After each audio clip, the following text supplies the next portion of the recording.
Diabetes Connections is brought to you by Omnipod. Take Omnipod Dash out for a spin with a no-commitment, free 30-day trial. By Inhaled Insulin Glucose Management in the Moment, and by Dexcom, keeping you in control with an integrated system for diabetes management. This is Diabetes Connections with Stacey Sims. This week, you may know the Inflation Reduction Act best for being the latest time an insulin price measure was not voted through, but supporters say there's a lot here that will help patients save money, including those with diabetes. There are certain things I really wish were more aggressive or more comprehensive, but we've opened that door for the first time in 20 years to push back on their unilateral pricing power, and I think we can continue to bust that door open. That's Sarah Kaminer Bourland, Legislative Director of Patients for Affordable Drugs Now. We talk about what this new plan will mean for those on and not on Medicare, debunk some of the talking points you might have heard, and look ahead to what could be next for insulin pricing legislation. This podcast is not intended as medical advice. If you have those kinds of questions, please contact your healthcare provider. Welcome to another week of the show. I'm so glad to have you here. I am your host, Stacey Sims, and you know we aim to educate and inspire about diabetes with a focus on people who use insulin. And insulin and pricing and Medicare is, of course, the main focus of today's show. Just a couple of quick things. Wanted to say hello to all the people I met at this weekend's ADCES conference. This is a conference that took place this past weekend in Baltimore. Diabetes care, education, technology, big conference. So I am sure I will have much more to report in the weeks to come. My first time going to this conference, which I refer to, and it's probably a real shorthand way to do it, but I always said like the Diabetes Educators Conference. So maybe you know it from that years past, but this is my first time going, and I'm looking forward to sharing a lot more with you about what I learned. I also want to let you know that our big sale continues. Still the World's Worst Diabetes Mom. My second book will be out in the fall. Looks like late October right now. We're doing pre-sales only on diabetes-connections.com, not yet on Amazon. What's nice about that is it's the lowest price it'll ever be. If you use the promo code EARLYBIRD on the website, you will save $5 off the cover price. So still the World's Worst Diabetes Mom, if you order it today, will go out in late October. If you want the first book, you can still save $5 with that promo code. So go ahead and go to the shop tab at diabetes-connections.com. Use the promo code EARLYBIRD, all one word, and that is good until the end of August. All right, the Inflation Reduction Act did many, many things. In this episode, we are not going to focus on climate or on inflation. We are going to very narrowly focus on medication prices. The big news out of this bill is that it will allow Medicare, the federal health program for older Americans, to seek lower prescription drug prices with the drug companies. There's a lot more to this, and we're going to go pretty much point by point through how it will affect people, not just people on Medicare, but what it really will mean for everybody. As most of you know, there was an insulin copay cap put into this bill by the Democrats. The Republicans removed it. A lot of this was procedural. There are competing bills about this still floating around in the House and Senate. But the bottom line, as we're recording right now, is that there is nothing outside of Medicare to do with insulin in this bill. I also need to point out that I recorded this whole episode, the part you're hearing right now, and the interview, on Thursday, August 11th. The Senate has passed this bill. It has advanced to the House. The House is expected to pass it before the episode airs. It's possible that President Biden could sign it before the episode airs, but that's where we are right now. It is only a Senate-passed bill, as I'm talking to you, expected to pass and go into law. As I said, my guest is Sarah Kaminer Bourland. She is the Legislative Director of Patients for Affordable Drugs Now.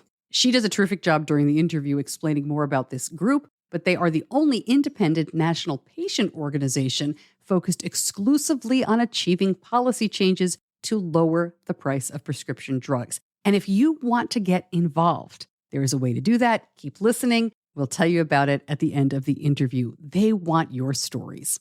Okay, we will get to Sarah in just a moment, but first, Diabetes Connections is brought to you by Omnipod. And you know I'm a big fan of choice when it comes to diabetes technology. I get excited when there's something new. Look, if you live with diabetes, whatever type, whatever age, you deserve to find the best fit for you. And that's just one reason I'm working with Omnipod to help spread the word about their program that makes it so easy to test their system out. It's the Omnipod Dash free trial. If you want to try an insulin pump or see what life without tubes is all about, you can now try Omnipod Dash free for 30 days. The trial comes with no commitment or obligation. Not right for you? No problem. Go to diabetes-connections.com and click on the Omnipod logo. Terms and conditions apply. For full safety risk information and free trial terms and conditions, visit omnipod.com/diabetesconnections. Sarah, thank you so much for joining me. I'm really interested to dig into what we can all expect from this. Thanks for having me, and I'm excited to be here. I think most of my listeners are going to be very familiar with the fact that the Insulin Copay Cap was removed. So let's kind of put that aside for just a moment. Obviously, we'll talk about it. But can you give us a broad overview of what passed in the Senate and how this could help bring down medication prices? Sure, happy to go through the top line. So it's really historic legislation that contains a lot of firsts for drug pricing. So for the first time, Medicare will be able to negotiate directly with drug companies for lower prices on behalf of beneficiaries. This is something they've been banned from doing since the program was enacted 20 years ago, and it will save the taxpayer-funded program millions of dollars and also provide savings to the beneficiaries that are on drugs that are selected for negotiation. And second, instead of making their yearly unjustified and unpenalized price hikes, the bill will impose penalties on drug manufacturers that raise prices each year faster than the rate of inflation in Medicare. And next, Medicare beneficiaries will have a $2,000 cap on what they pay out of pocket each year. So this provides a lot of predictability for folks who are in the program who maybe have different drug costs throughout different times of the year. And it's especially important to people who are on really expensive drugs like specialty chemotherapies and things like that. And then I know we'll get back into insulin, and the copay cap for people off Medicare was removed, but there is a copay cap in the bill that applies to Medicare beneficiaries that will ensure they do not pay more than $35 in a copay per insulin prescription per month.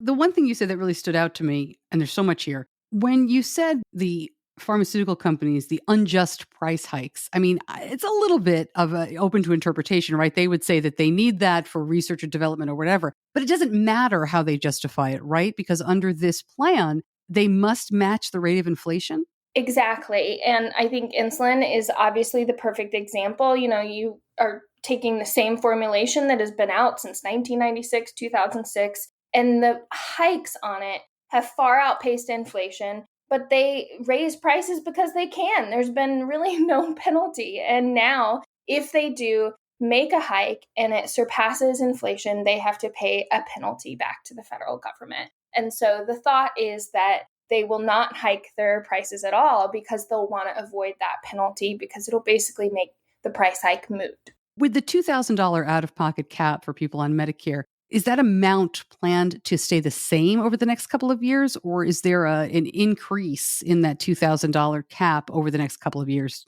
That's a great question. So the $2,000 is set in stone, but it will not be implemented till the year 2025.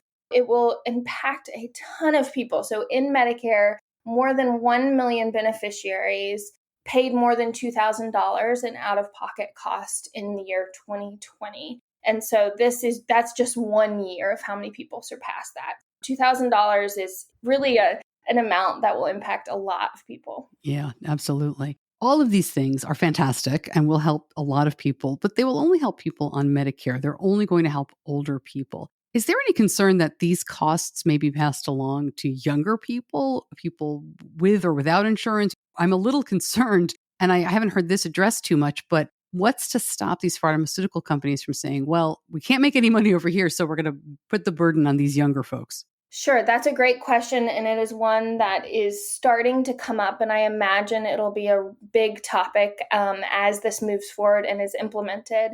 First off, I will say Most experts, researchers, economists believe that pharma companies are already profit maximizing. That is to say, they are pricing their drugs at whatever the market will bear and not holding anything back, so to speak. So there's not a lot of room for them to cost shift or raise prices in the commercial sector in order to make up for these Medicare reforms. And another thing is there are some built-in mechanisms in the bill that would hopefully insulate towards any potential cost shifting. For example, the measure that penalizes drug companies for raising their prices faster than the rate of inflation, the penalties are based on average market prices that actually incorporate commercial prices. So if they raise prices on everyone, they will end up facing larger penalties in Medicare. So there are some built-in guardrails that we think will prevent cost shifting, although we have yet to see how the drug companies will react. And when you mentioned the negotiations here, it's 10 drugs initially. Are those drugs named? Do we know which medications the negotiations will begin with?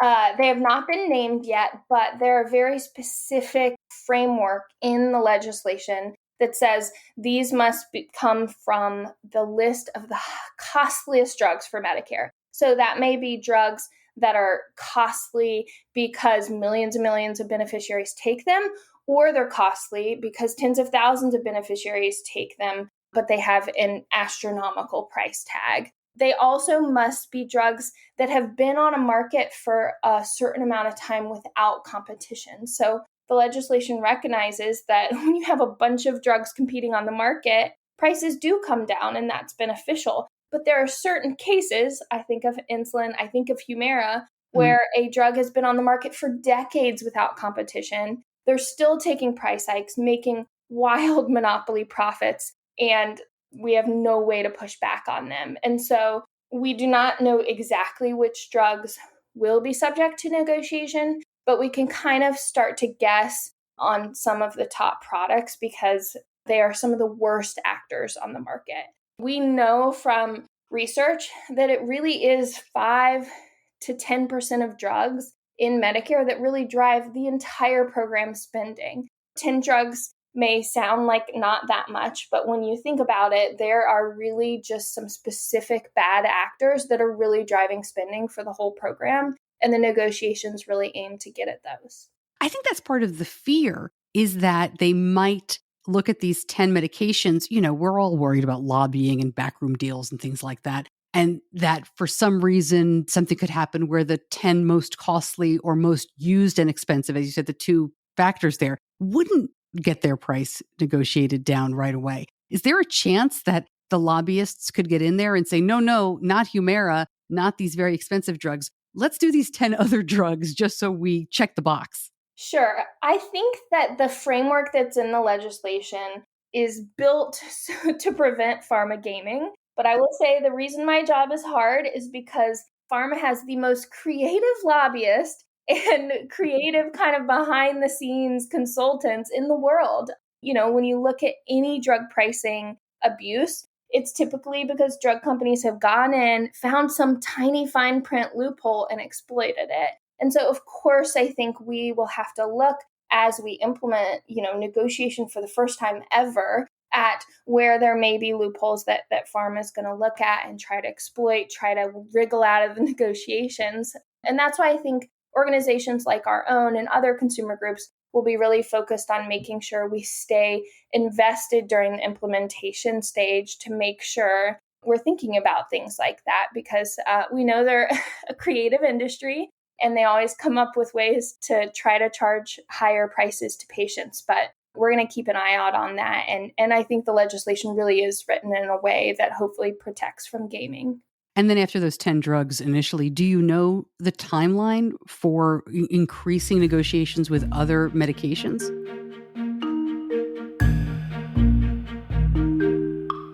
Right back to Sarah answering that question. But first, Diabetes Connections is brought to you by Afrezza. And one of the most frustrating parts of mealtime insulin can be the need to pre-bolus. I've seen my son forget to do this or hesitate because he's not confident about meal timing in a restaurant or when he's out someplace. Afrezza is unique because it is the only ultra-rapid-acting inhaled insulin available. Once you breathe Afrezza into your lungs using the inhaler, insulin appears in your bloodstream in less than 1 minute and may start reducing blood sugar in about 12 minutes. Afrezza allows you to inhale your insulin right when food arrives, even unexpectedly, so you can be spontaneous but still in control without the need for injections at mealtime. Find out more, see if Afrezza is right for you. Go to diabetes-connections.com and click on the Afrezza logo. Afrezza can cause serious side effects, including sudden lung problems and low potassium, and is not for patients with chronic lung disease such as asthma or COPD, or for patients allergic to insulin. Tell your doctor if you ever smoked, have ever had kidney or liver problems, a history of lung cancer, or if you're pregnant or breastfeeding. Most common side effects are low blood sugar, cough, and sore throat. Severe low blood sugar can be fatal. Do not replace long-acting insulin with Afrezza. Afrezza is not for use to treat diabetic ketoacidosis. Please see full prescribing information, including boxed warning, medication guide, and instructions for use on Afrezza.com/safety. Now back to Sarah answering my question about the timeline for price negotiations with more medications. Yes, so by 2029, the total number of negotiated drugs could be as many as 60. I'm hedging with my language because there's basically just a certain pot of eligible drugs every year that the secretary can pull from. So if there's no more than 20, for example, but they're supposed to add 25, they can only add 20 if only 20 are eligible. So that's a really wonky way of saying the negotiations will be built out. More drugs will be added each year of the program, but we do not know exactly how many will be added each year right now.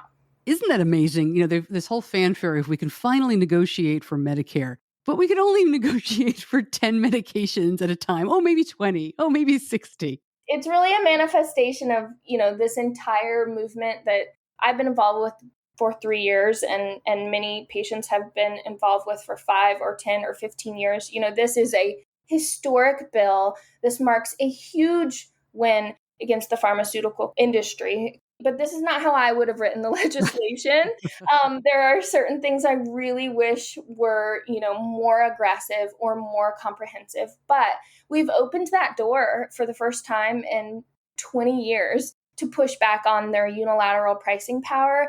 And I think we can continue to bust that door open. And hopefully every time Congress needs a way to pay for a new program or something like that, we can say, hey, well, maybe you should add to the number of negotiated drugs, or maybe you should make these penalties more severe. And we can hopefully really build on this legislation in the future in many ways. I should have started off with this, and I apologize, because we've had folks from Patients for Affordable Drugs now on the program before. But for new listeners, and it's our first time talking to you, Sarah, would you mind explaining what the organization does?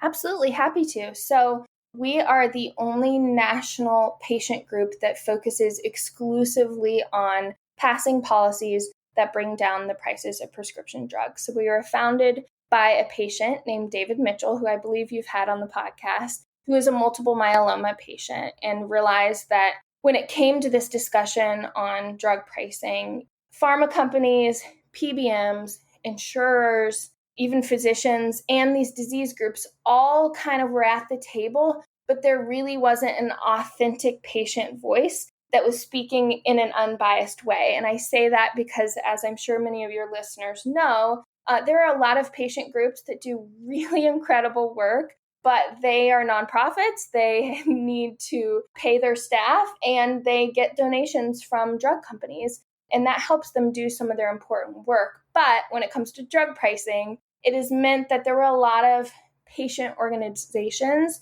whose hands were kind of tied on this issue. And David's goal in founding Patients for Affordable Drugs was to have a patient organization that did not take any money from the drug industry or anyone along the drug supply chain, so that we could really authentically speak out in an unbiased way on behalf of patients. Were you all involved directly in lobbying, or I'm not even sure what language, pardon me for my ignorance, were you involved in this bill at all? Our number one goal since Patients for Affordable Drugs was founded was to pass Medicare negotiation. And I have been here for 3 of the 5+ years. And the way we see influencing this bill is making sure patient stories and experiences are elevated to people who are in the position to write the legislation and impact the legislation. For us, that means bringing patients to DC to speak with their senator or member of the House. It also means, making sure we're meeting with the administration, Health and Human Services, to tell them that patients really need relief. So our influence has really grown over the years as our patient community has grown, because the way we try to influence policy is by making sure that it's infused with the experiences and stories of real patients. Getting back to the legislation, there have been a lot of scare tactics out there. It'll be interesting to see what happens now that we assume, as you and I are speaking, it hasn't been signed yet, but we assume it will be signed. It'll be interesting to see what the line from the pharmaceutical and medical companies is after that. But they've been talking about how that this could result in cutting Medicare. Can you respond to that? Absolutely. And you'll notice that the pharma industry and their allies, which sometimes go by different names like the Alliance for Seniors and things like that, they are running these ads in certain states like Senator Manchin's state in West Virginia, for example. These are very targeted attempts to honestly intimidate members of Congress out of doing the right thing. And they have been debunked multiple times. So they're basing the lie that Medicare will be cut by billions of dollars and the fact that the independent, nonpartisan budget office in Congress has said the legislation would save Medicare hundreds of billions in spending. But those savings are not cuts to benefits or cuts to the program. It's money that would have been spent on high drug prices that will no longer be spent on high drugs prices. I would say, full stop, these reforms enhance Medicare benefits, not cut them. Let's pivot and talk about insulin. Very disappointing that this was removed from the bill. Disappointing that it was an insurance copay cap to begin with, not just a price cap for some people. I mean, everybody sees this issue a little differently. But I guess let me start by talking to you about, there's some talk. I've heard Chuck Schumer, the Senate Majority Leader, say that the Democrats may try to bring back an insulin copay cap in just a couple of weeks and make everybody vote on that as a standalone. First, have you heard this? Do you think that might happen? Yes, I have heard that, and I actually do think it might happen. It is hard to say what the result would be. There have been 3 or 4 efforts to do something on insulin in this Congress, and it is just really difficult in a 50-50 evenly split Senate because, unfortunately, even though drug pricing reform and the desire to cut insulin prices is incredibly cross-partisan when you look at the electorate and the American people and patients, when it comes to Congress, unfortunately, it's become pretty partisan. In order to pass an insulin-only bill, so to speak, like the one Senator Schumer is speaking about, you need 60 votes to get through the Senate. So that will require them to go out and find 10 Republicans that are willing to join the Democrats in passing something that will provide relief. And this is why, the events of last weekend were incredibly disappointing to us, but not shocking, because the Democrats were using this unique procedural vehicle called budget reconciliation, where if they are legislating on something that only pertains to the federal budget, the federal government, they only need 50 votes or 50 plus a tiebreaker in the vice president to pass something. And so that is why, there is an insulin cap for Medicare beneficiaries in this bill, because Medicare is a federally funded program. So they're allowed to do that with just a simple majority. But when it comes to these broader reforms that impact, the 1 in 2 Americans, for example, who have commercial insurance and get it through their employer, they were not able to include those reforms because of the procedural limitations. And second, when they tried to do it, they were stopped by Republicans who raised those procedural concerns. So I hope Senator Schumer can find 10 senators to join the Democrats and pass something that will really bring relief. But unfortunately, it's become pretty partisan, which is not good for patients, obviously. We'll go back to insulin under Medicare because we skipped that, my fault. But let me just kind of play devil's advocate here for a moment, Sarah, because the price of insulin has been going up, kind of straight line since 1996, if I'm looking at it correctly. And we've had Democratic and Republican parties controlling Congress kind of back and forth at that time, and nobody's done anything about the price of insulin. And as you said, it is very much supported in a bipartisan way among the population. And we've heard Republicans talk about lowering the price of insulin, but nobody seems to be able to get anything done. I don't know, maybe I'm naive or maybe I'm too cynical from where I sit, but I feel like sometimes these pharmaceutical companies own everybody, right? I don't think the Democrats are angelic in this regard. I don't think the Republicans are evil in this regard. So why do you think a standalone insulin bill might not work? Is it just procedural again? No, I think you brought up a great point, which is the insulin price issue is not new. It's been going on for decades. It's been, harming the health or even killing people for decades. It's really unconscionable that lawmakers have not done something yet. And I think, as you rightly say, this is in no small part due to the might of the pharmaceutical industry, their campaign donations, their lobbyists, and quite frankly, their ability to kind of fearmonger when it comes to this issue. And so I think, as opposed to focusing on that humongous industry power, I like to think, the power of patients telling their stories and patients demanding action has just been growing for the past 20 years. And it has reached a point where lawmakers can no longer ignore patients. And I think the insulin community is just a tremendous part of that, because they are very active, very vocal, and, just excellent at demanding accountability from their lawmakers. And I think we've just reached a point where there is such a huge wave of demand for action that lawmakers are starting to maybe examine a little more closely how much they weigh campaign donations versus doing the right thing for their constituents. And you would think that this kind of measure could get 60 votes in the Senate, and I really hope I'm wrong. But I think there are still folks in Congress who either really believe or say they believe that these are price controls. This will lead to diminished drug innovation and things like that we know aren't true, but they have really allowed lawmakers to say, oh, I'm not against lowering drug prices. I'm just here for scientific innovation. And they've been able to get away with that. And hopefully we're at a point with this historical legislation and moving forward, hopefully with more on insulin, where they can no longer kind of make those excuses when they don't act. Let's talk about insulin and Medicare. What does this mean for people who do have that insurance? This is just really meaningful, and we'll parse copay cap versus prices because you've already mentioned we have to get at prices. But beginning in January, in just a few months, if you're on Medicare and you take insulin, your copays for a 30-day supply will be capped at $35. This will just provide so much relief to patients throughout the entire year. Like I said, it brings some of that predictability, and it also applies when they're in their deductible phase. We all know that the beginning of the year can be a really big headache for a lot of patients and cause a lot of financial burden. And we know that 1 in 3 Medicare beneficiaries have diabetes, and more than 3.3 million beneficiaries use insulin.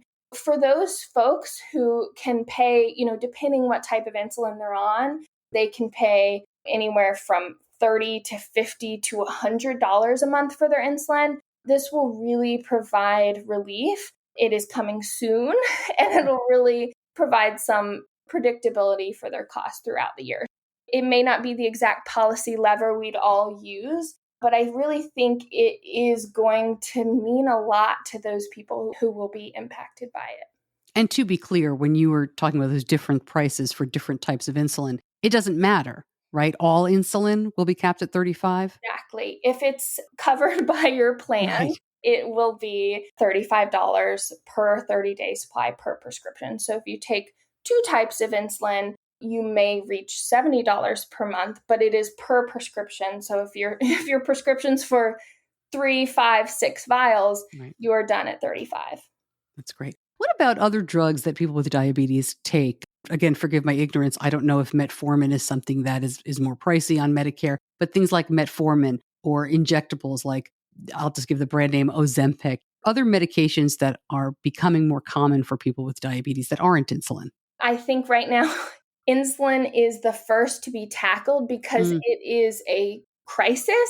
It is a human rights issue. And it, as folks in your community will be the first to point out, it's a life or death issue. But we have to address some of the other drugs that are used to manage diabetes, manage other conditions folks with diabetes have. And I would not be surprised if this type of copay cap was extended to other drugs. But for now, this is the first drug, and they chose it for a good reason.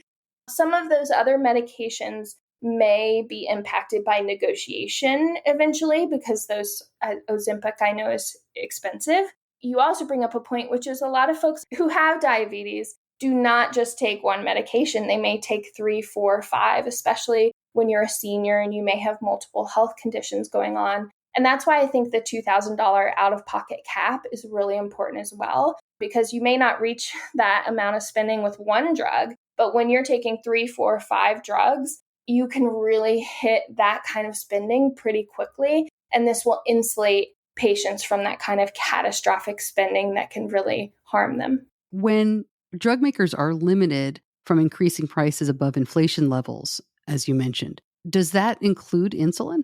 So Yes. This is for people not on Medicare. Yes. And actually, if an inflation-based penalty, as these are called, was in place since the year 2000, the year 2005, I believe most insulin price increases could have been prevented. Of course, since about 2017, the big three have not raised their prices, and that is because the noise on insulin became such a PR nightmare for them that they knew they would no longer get away from it. So they've been settled right at $300 a vial, which is a lot of money, since 2017, because folks have been speaking out about it. But if you look at all the hikes before 2017, dating back to 1996, all of those outpaced inflation. So if this type of reform had been in place at that time, we could have prevented a lot of the hikes, and maybe insulin would still be $30 a vial.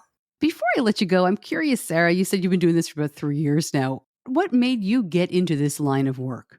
Why do you do this? That's a great question. So I was a bedside ICU nurse for 4 years. So I was in a cardiac ICU and then a medical ICU. And so I will say a lot of my patients took insulin or had diabetes as a condition. And I just was really exposed day in and day out to the fact that these people were in the hospital, not because of anything they did on their own, a lot of times because they couldn't get in to see a doctor, they couldn't pay for a medication, they couldn't get a refill or a prior authorization, and there was some sort of health consequence that maybe caused them to eventually be in the hospital. So I really was exposed to high drug cost and the impact and harm they had on people's lives. So I returned to grad school because I was a nurse and I didn't know anything about policy, and studied health policy and took a class on drug pricing that really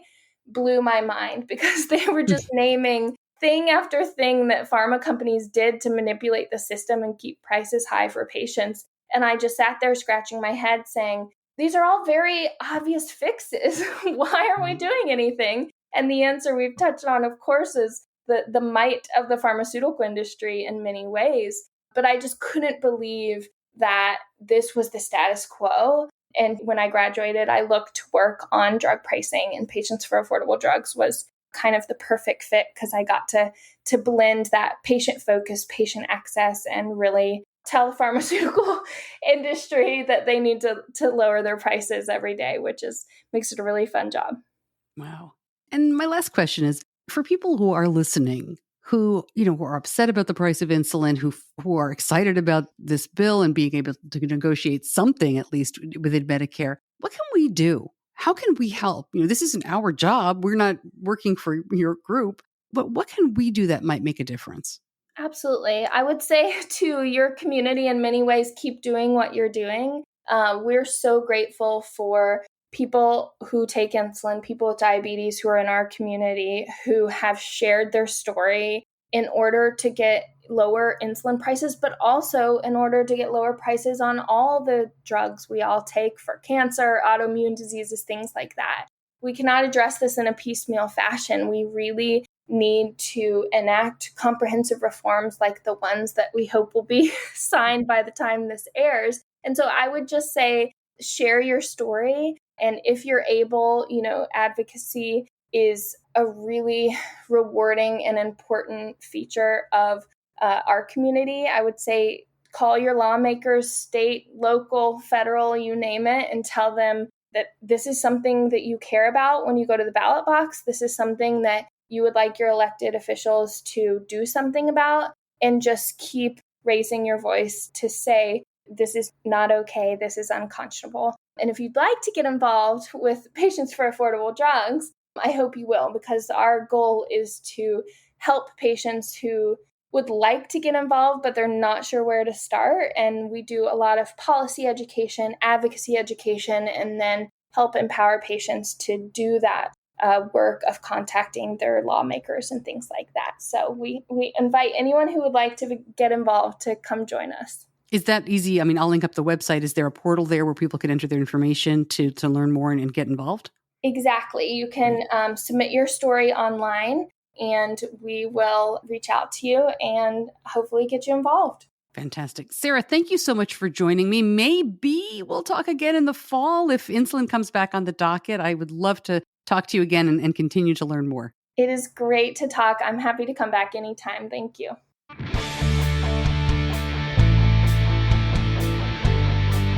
You're listening to Diabetes Connections with Stacey Sims. More information and a way to share your story, just go to diabetes-connections.com. The show notes are there. I will link for Patients for Affordable Drugs. It's a big orange box on the upper right of their website. Easy to find. It says, share your story. If you'd like to learn more about them and tell them about your experiences, I know they would really appreciate it. All right, for the last couple of weeks, I've been giving you a little bit of a Benny update here from camp. I want to talk just for a moment about our first impression about Tandem's mobile bolus feature. He got that while he was at camp, and he's home now. So he'll tell you more about it in a couple of weeks, but I'll give you my impression in just a moment. But first, Diabetes Connections is brought to you by Dexcom. And one of the most common questions I get is about helping kids become more independent. Those transitional times are really tricky. Elementary to middle, middle to high school. I mean, you know what I mean. Right now, we're back to school, right? Well, here in the South, we are anyway. And using the Dexcom makes a big difference for us. It's not all about share and follow, although that's very helpful. But think about how much easier it is for a middle schooler to just look at their Dexcom rather than do 4 to 5 finger sticks at school, or for a second grader to show their care team the number before gym. At one point, Benny was up to 10 finger sticks a day, and not having to do that makes his management a lot easier for him. It's also a lot easier to spot the trends and use the technology to give your kids more independence. Find out more at diabetes-connections.com and click on the Dexcom logo. The first part of this update should really be a hand update. Frequent listeners will know that Benny, my son, I say he broke his hand, but that's not what happened. It's a metacarpal spiral break. So that happened at camp in the last week and a half he was there. He did get a cast. He did not need surgery. We were really relieved when he came home. The surgeon here removed the cast, said it is healing beautifully, took x-rays and stuff. No more cast needed, just a splint, a cast, the kind of thing that kind of comes on and off very easily. So he's got to wear that for 4 more weeks, more x-rays, and he should be good to go. So he was excited. We were thrilled. Moving on. I mean, gosh, this kid with injuries, thank God, nothing serious. Earlier in the summer, he did the update that got him the Tandem bolus by phone, or Tandem mobile bolus. I call it both things. And since I am no longer in charge of anything to do with giving him insulin, I used to do everything when he was a little kid because he was diagnosed at 2. Now he does it all himself. I had to wait till he got home to really ask him about it. It seems to be working great. I don't know about your kid, but my kid always has his phone. And just that action of not having to take his pump out of his pocket seems to be really helping him do more. I wouldn't even say pre-bolusing, although he does that. It's like beginning of meal bolusing, right? He doesn't pre-bolus 15 minutes ahead of time. But when food comes or he knows he's going to eat dinner, usually as he's walking to the table, or even if he forgets, right after, he says the phone is great. I agree with him, and I know this is an FDA thing. There's just so many steps and confirmations, and then, Face ID or putting your code in. I get it, right? This is the first time this has been done, so they need a lot of safety. I know you loopers have been doing this for years, you DIY people. But for a commercial system, I get it, and he understands it too. And he says it's all worth it. He really likes it. It's funny, we started using an insulin pump in the summer of 2007 with the Animas and the Animas 2020. and that did not have a remote. And then we got it when Benny was like 6 years old. And it was amazing because when you have a little kid, the last thing you want to do is grab them and grab their spy belt or grab their pump out of their pocket. You just want to zap them across the room. And it's just phenomenal. And I know my Omnipod friends have really enjoyed this for a long time, but I'm thrilled to have this feature back with Tandem. And Benny also said that he really likes being able to use his phone, or if he has his pump out for something else, he can use that as well. So this is a great feature. I think it's just going to get easier and easier. And of course, it's also going to be available for more devices. We were lucky that he uses a device that's compatible. So more to come on that. We will have a newscast this week. I hope to have more updates from ADCES and lots more good stuff to come as we turn the corner into fall. A lot of the technology companies are going to come back on. We've got some great episodes ahead. So thank you as always to my editor, John Buchanan from Audio Editing Solutions. Thank you so much for joining me. I'm Stacey Sims. I'll see you back here soon. Until then, be kind to yourself.